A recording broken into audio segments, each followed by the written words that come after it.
Terima kasih Anda masih bersama kami di Kompas Petang. Saudara, Pansus Hak Angket DPRD Kabupaten Pati menggelar rapat terkait usulan hak angket pemakzulan Bupati Pati.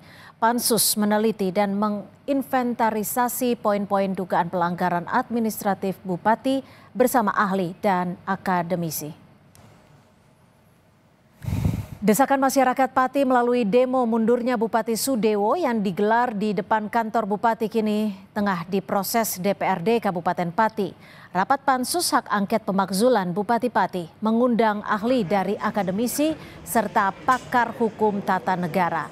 Dari 27 tuntutan warga, Pansus mencatat 12 poin yang bisa dimasukkan ke ranah usulan pelaksanaan hak angket. Wakil Ketua Pansus Hak Angket Joni Kurnianto mengungkap banyak kebijakan dan pelaksanaan terkait fungsi dan kewenangan Bupati Pati yang dinilai dilanggar oleh Sudewo. Mengundang tim ahli, ya kita ada tim ahli akademisi sama tim ahli dari pemerintahan atau tata negara. Kemarin kita sudah menunjukkan dari 22 tuntutan dari pendemo. Kita rangkum, kita lihat ternyata menjadi 12 titik. Kita lihat 12 poin yang akan kita pelajari lebih lanjut. Yang memberatkan dan memungkinkan pansus ini bisa terwujud soal pemakzulan itu, Pak. Ya kelihatannya ya bisa, banyak sekali masalahnya, banyak sekali. Menteri Dalam Negeri Tito Karnavian meminta masyarakat Kabupaten Pati menjalankan mekanisme konstitusional dalam menyampaikan tuntutan pemakzulan terhadap Bupati Pati Sudewo. Tito menegaskan proses pemberhentian kepala daerah memiliki mekanisme hukum yang harus diikuti. Tito juga mengingatkan penolakan terhadap kebijakan tidak boleh diwujudkan dengan tindakan anarkistis atau kekerasan. Jangan anarkis ya, sampaikan Pak Bupatinya sudah menyampaikan permohonan maaf, sudah mencabut ya. Nah, kemudian kok ada tuntutan yang lain untuk pemakzulan. Pemakzulan itu ada mekanismenya diantaranya adalah melalui mekanisme DPR. Saya dengar DPR sudah membuat pansus. Ya udah kita ikutin aja itu, tapi jaga situasi kondusif ya. Ingat aturan sudah dicabut. Dalam keterangan tertulis yang diterima Kompas TV, Sekjen Partai Gerindra Sugiono menyatakan, selaku Sekjen DPP Partai Gerindra, saya juga sudah menyampaikan kepada Bupati Sudewo agar memperhatikan aspirasi masyarakat, sehingga kebijakan yang diambil tidak menambah beban masyarakat.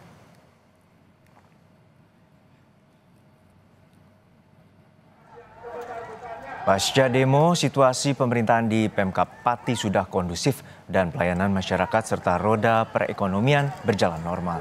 Desakan masyarakat soal pemakzulan terhadap Bupati Pati menurut Gubernur Jawa Tengah Ahmad Lutfi menyerahkan pada Pansus Angket DPRD Pati. Lutfi menghargai hak menyampaikan pendapat di muka umum, namun pemakzulan memiliki aturan. Sekarang yang sudah berlaku adalah hak angket yang dilakukan oleh DPRD yang lagi berproses. Kita doakan harus sesuai dengan ketentuan hukum yang berlaku. Dan kita tunggu aja pelaksanaannya. Tapi prinsip kita dari provinsi melakukan pantauan koordinasi agar pelaksanaannya nanti Jawa Tengah lebih kondusif. Apabila terkait dengan pajak, fungsikan fungsi koordinasi dan kolaboratif dengan provinsi. Kita sudah perintahkan dari Biro Hukum kita bahwa perda itu harus diajukan, kemudian kita lakukan asistensi. Analis politik Universitas Diponegoro Nur Hidayat Sardini menyebut demo yang menuntut Bupati Pati Sudewo untuk mundur dari jabatannya adalah bentuk dari jauhnya jarak antara negara dengan rakyat. Rakyat melakukan resistensi terhadap kebijakan pemerintah daerah yang dinilai merugikan dengan rencana menerapkan pajak setinggi-tingginya hingga 250%, padahal daya beli masyarakat saat ini sedang turun. Kebijakan ini mestinya harus melibatkan seluruh pejabat daerah sebelum mengambil keputusan.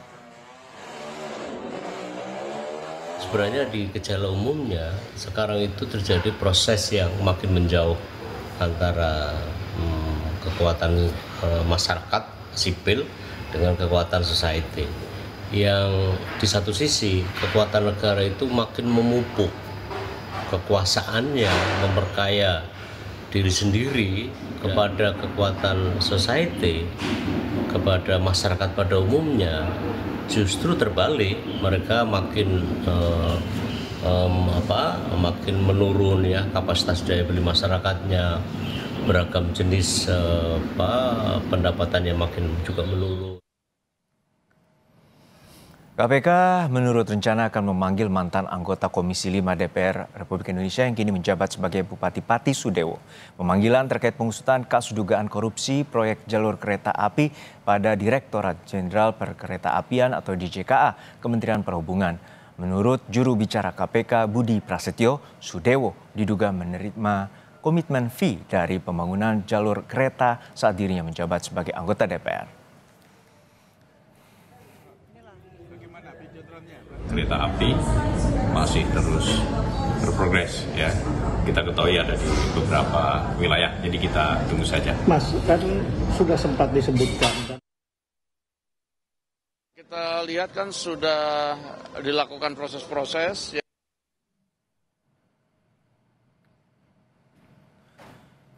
Pansus angket pemakzulan Bupati Pati Sudewo masih berlangsung. Lalu bagaimana warga Pati menanggapi pengkajian yang dilakukan tim Pansus DPRD Kabupaten Pati? Kita telah terhubung dengan warga Pati yang merupakan koordinator Aliansi Masyarakat Pati Bersatu, Bapak Supriyono, dan juga pengamat politik Universitas Diponegoro, Bapak Teguh Juwono. Dan kami juga sudah mengundang pihak DPRD Pati dan anggota DPR fraksi Partai Gerindra untuk membahas pansus pemakzulan ini, namun belum ada yang bersedia bergabung dalam diskusi petang kali ini. Selamat petang Pak Teguh dan juga Pak Supriyono, semoga dalam kondisi sehat selalu. Selamat petang Mas. Ya, saya ke Pak Supriyono terlebih dahulu. Pak Supriyono, ini bahwa Bupati Pati Sudewo menyatakan bahwa ia secara tegas menolak untuk mundur. Lalu tanggapan Anda sebagai salah satu pengunjuk rasa yang kemarin juga melakukan demo, seperti apa tanggapan Anda dan juga kawan-kawan aliansi? Ya, itu kan haknya Bapak Bupati Sudewo. Target kita tanggal 13 Agustus itu kan satu, Bapak Sudewo untuk menandatangani surat pengunduran diri.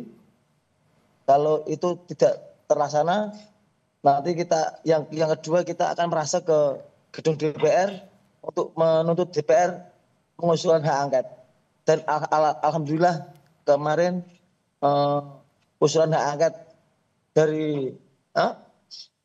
angket dari Aliansi Masyarakat Pati dipenuhi oleh DPR Kabupaten Pati.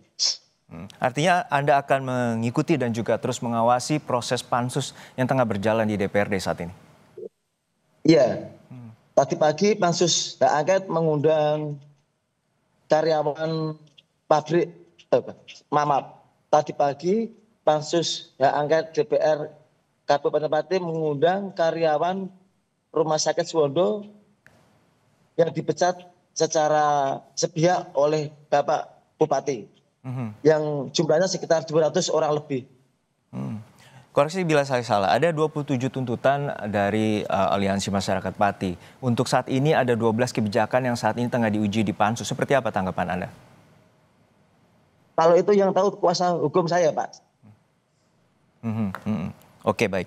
Saya ke Pak Teguh. Pak Teguh, ini melihat bahwa modal sosial politik dan juga ketidakpercayaan publik terhadap Bupati Pati Sudewo ini semakin mengemuka. Dan seperti apa Anda melihat bahwa ini tekanannya ada horizontal dan juga vertikal. Vertikal dari DPRD yang tengah melakukan pansus dan juga horizontal dari masyarakat. Harus dilihat dalam dua paradigma ya. Jadi yang pertama dari perspektif politik bahwa sudah terjadi aspirasi masyarakat, terjadi ketidakpercayaan masyarakat terhadap kepemimpinan bupati yang diawali dari berbagai macam masalah yang pemicunya waktu itu adalah kenaikan PBB P2 hingga 25%, 250%. Ya. Kemudian itu merembet kemana-mana sampai sekarang juga soal rumah sakit dan sebagainya. Ya. Itu satu sisi. Sisi yang kedua adalah negara demokrasi itu kan selalu mengedepankan proses hukum, negara hukum. Jadi memang tadi disampaikan Mas Priyono dan kawan-kawan, tekanan-tekanan yang dilakukan publik itu harus prosedural dan berbasis kepada norma-norma hukum. Karena kalau kemudian tidak prosedural, kemudian tidak berbasis norma hukum, maka tidak akan ada kekuatan hukum yang bisa dilakukan untuk memaksa seseorang. Termasuk tadi misalnya dikatakan ketika misalnya bupati diminta untuk mengundurkan diri, ternyata beliau tidak bersedia, itu tentunya hak beliau sebagai seorang warga negara. Nah, kemudian bergeser prosesnya memang kemudian kepada tahapan-tahapan di dalam impeachment. Di dalam teori dan praktek impeachment memang langkahnya jelas. Impeachment dilakukan paling tidak ada 5 tahap. Memang panjang ya. Impeachment pertama adalah pengusulan oleh DPRD. Pengusulannya tadi melalui hak angket.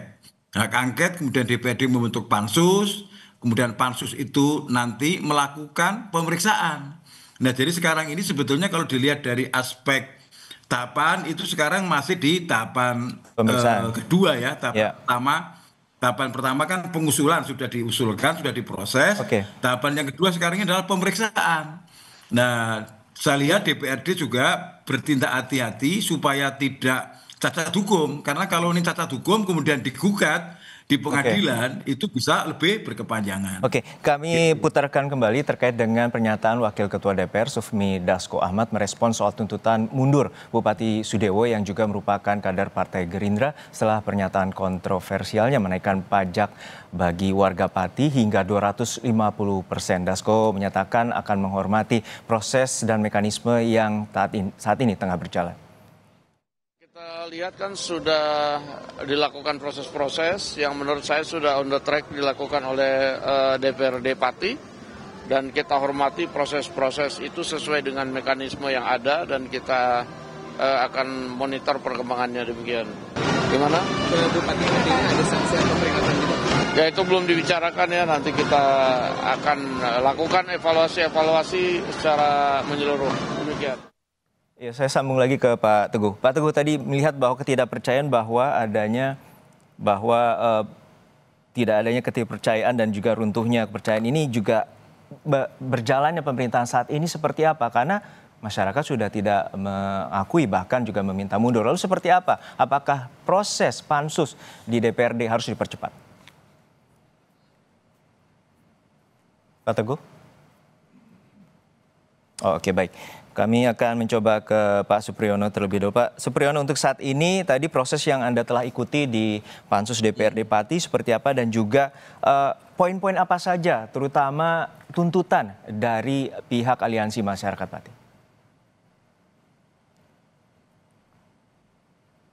Halo? Ya, Pak Supriyono, tadi proses pansus telah berjalan dan apa saja yang telah disampaikan terutama dari pihak Aliansi Masyarakat Pati terkait dengan tuntutan mundur bagi Bupati Sudewo? Tuntutan Aliansi Masyarakat Kabupaten Pati tetap mendesak untuk Bapak Sudewo untuk segera turun dari jabatannya. Dan tadi yang diminta keterangan karyawan rumah sakit Suwondo itu yang hadir sekitar 15 orang yang diminta keterangan. Tapi hasilnya seperti apa saya tidak tahu karena baru setengah saya pulang. Yang di lokasi kuasa hukum saya. Ya, proses pansus ini tentu masih panjang, Pak Supriyono, bahwa ada waktu 60 hari itu paling lama dan kemudian nanti juga akan hasil dari pembuktian bila terbukti akan diberikan kepada pihak Mahkamah Agung. Lalu seperti apa bila nantinya proses pembuktian dan juga penetapan bahwa tidak terjadi pemakzulan, apa tanggapan Anda? Kita sudah sepakat seluruh elemen masyarakat Kabupaten Pati selama Sudewo masih menjabat Bupati di Kabupaten Pati, dipastikan Pati akan rusuh terus. Kita akan melakukan aksi demo terus. Baik. Saya akan ke Pak Teguh. Pak Teguh, ini bahwa telah runtuh kepercayaan terhadap Bupati Halo, Pati. Pak. Ya, silakan. Pak. Ya, silakan Pak Supriyono. Karena masalah ini bukan terkait masalah kebijakan dan masalah pajak, ini karena masalah moral. Bapak Bupati Sudewo sudah beberapa kali berbohong kepada masyarakat. Waktu pencalonan pilkada, Bapak Bupati menyampaikan untuk pembangunan Kabupaten Pati jangan membebankan pajak PBB ataupun retribusi. itu sangat membebani masyarakat. Setelah Pak Sudewo dilantik baru beberapa bulan, dia menaikkan pajak 250%. Tanpa ada pelibatan terhadap masyarakat sendiri ya Pak ya? Setelah ada penolakan dari masyarakat, ramai di media sosial. Bapak Bupati Sudewo berstatement di media, itu provokator, sengkuni, dibilang dasmu. Setelah itu, baik, kami tangkap poinnya Pak. Ya, setelah itu Bupati juga menetapkan pajak pedagang kaki lima sebesar 300.000 per bulan. Ya. Terus gejolak semakin besar. Akhirnya kita membuat aksi demo atau kita berencana menggelar aksi demo 13 Agustus itu. Oke, baik, kami ke Pak Teguh. Pak Teguh, ini bahwa ketidakpercayaan sudah cukup tinggi dari masyarakat pada Bupati Pati, bahkan juga pemakzulan ini merupakan, kalau tidak salah, bahwa ini merupakan harga mati dari masyarakat, bahwa sudah ada kekecewaan yang begitu tinggi. Lalu bagaimana menjalani pemerintahan untuk saat ini yang juga tentunya belum ada genap setahun, dan akhirnya apakah pansus harus digelar lebih cepat agar proses pemakzulan dan juga kepastian terkait dengan hukum ini terus berjalan? Tadi sudah saya sampaikan ya di awal bahwa dua proses ini berlangsung, proses politik dan proses hukum. Proses politik tadi, aspirasi masyarakat, mereka yang tidak happy, tidak puas dengan bupati, mereka melakukan demonstrasi besar-besaran. Itu proses politik. Tetapi jangan lupa bahwa di dalam sistem demokrasi, panglimanya itu bukan politik ya, panglimanya adalah hukum. Jadi kalau ada kemudian proses politik seperti ini, maka pasti akan kemudian bergerak ke ranah hukum. Maka kemudian tadi setelah ini dilakukan proses demonstrasi, kemudian bergerak ke DPRD. Karena pemerintah pusat, pemerintah provinsi tidak akan menerima proses usulan apapun kalau tidak melalui prosedur hukum. Oleh karena itu kan komentar Mendagri, komentar gubernur itu komentar yang sangat hati-hati supaya kekuatan-kekuatan itu berada di dalam koridor hukum. Jadi oleh karena itu hari ini sebetulnya kalau kita bicara bolanya ada di mana? Hari ini bolanya ada di DPRD. Jadi sekarang kita beri waktu DPRD untuk melakukan penggalian, pemeriksaan terhadap pelanggaran-pelanggaran yang dituduhkan kepada bupati. Nah, DPRD itu memverifikasi itu. Bisa mengundang kelompok-kelompok yang kemarin berdemonstrasi, bisa mengundang pegawai, bisa mengundang paket untuk memastikan itu gitu. Ya.